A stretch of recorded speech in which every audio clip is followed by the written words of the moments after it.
Bonjour, je m'appelle William Texier, cofondateur de General Hydroponics Europe et aussi membre de l'équipe de recherche de General Hydroponics US depuis 1987. Vous avez peut-être remarqué déjà dans nos publicités ou dans les différents salons où l'on se rend compte qu'on a commencé à apparaître sous une nouvelle identité, Terra Aquatica. L'histoire est assez simple. General Hydroponics États-Unis a été racheté par un gros groupe qui s'appelle le groupe Scott. Le fait d'être racheté par un gros groupe, ça ne correspond pas vraiment à notre philosophie ni de travail ni de société. Alors la différence, c'est que nous, General Hydroponics Europe, ne sommes pas rachetés. Nous restons une entreprise indépendante. C'est pour ça que nous devons changer de nom, parce que nous avons perdu notre identité de General Hydroponics. Le groupe Scott nous a laissé un petit temps pour pouvoir soit fermer l'entreprise, soit changer d'identité.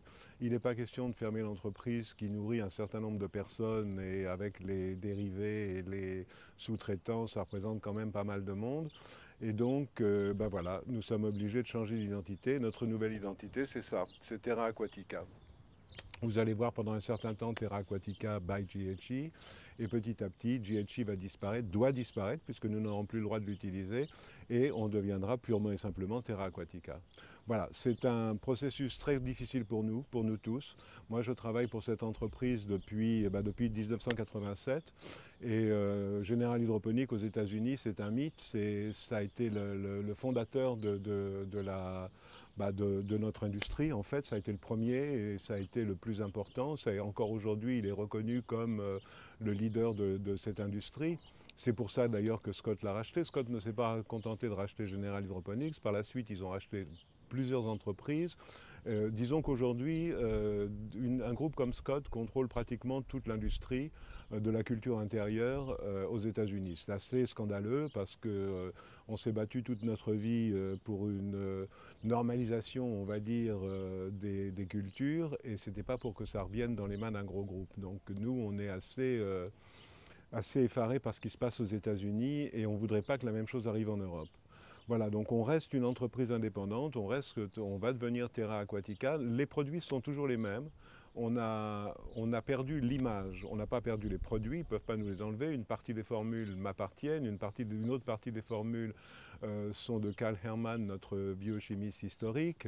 Donc au niveau des produits, au niveau de tout ce qu'on fabrique aujourd'hui, rien ne va changer. Ce qui va changer, c'est simplement ce qu'il y a sur la bouteille, pas ce qu'il y a dans la bouteille. Et ça, c'est très important de le savoir. Malgré tout, c'est une transition très difficile pour nous. D'abord parce que ça fait, moi, presque 40 ans que je pousse cette entreprise et que je l'aime et que je travaille avec des gens super intéressants.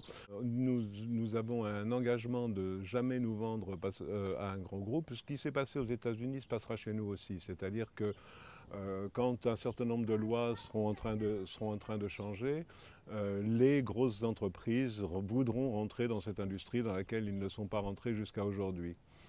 Et ce jour-là, on sera prêt. Il n'est pas question qu'on se vende, mais l'évolution de Terra Aquatica soit de devenir une SCOP et appartenir à ses salariés. Du coup, il n'y aura plus aucun intérêt pour un gros groupe de vouloir nous racheter.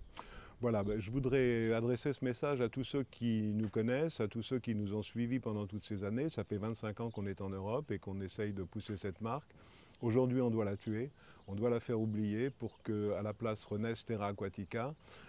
Et j'aimerais bien que tous les gens qui nous aiment bien, qui nous connaissent et qui nous suivent, nous aident à travers cette transition. Ne nous oublient pas, c'est toujours nous, on est toujours une petite entreprise familiale d'une trentaine de personnes avec les associés aujourd'hui sont toujours les mêmes, c'est-à-dire Nuseta Kedi, ma femme, moi, William Texier et Larry Brook, Laurence Brook, fondateur de General Hydro US et qui était déjà associé de General Hydro Europe. Voilà, donc les produits sont fabriqués chez nous. Il y a encore un ou deux produits que l'on importe des États-Unis, mais on est en train de s'équiper pour les fabriquer ici, être complètement indépendant. Donc très rapidement, vous allez voir nos produits évoluer un petit peu pour ceux qui viennent des États-Unis et pour les autres, simplement, vous allez voir les étiquettes changer. Elles ont déjà commencé en ce qui concerne la ligne organique. Ça va continuer avec la ligne minérale.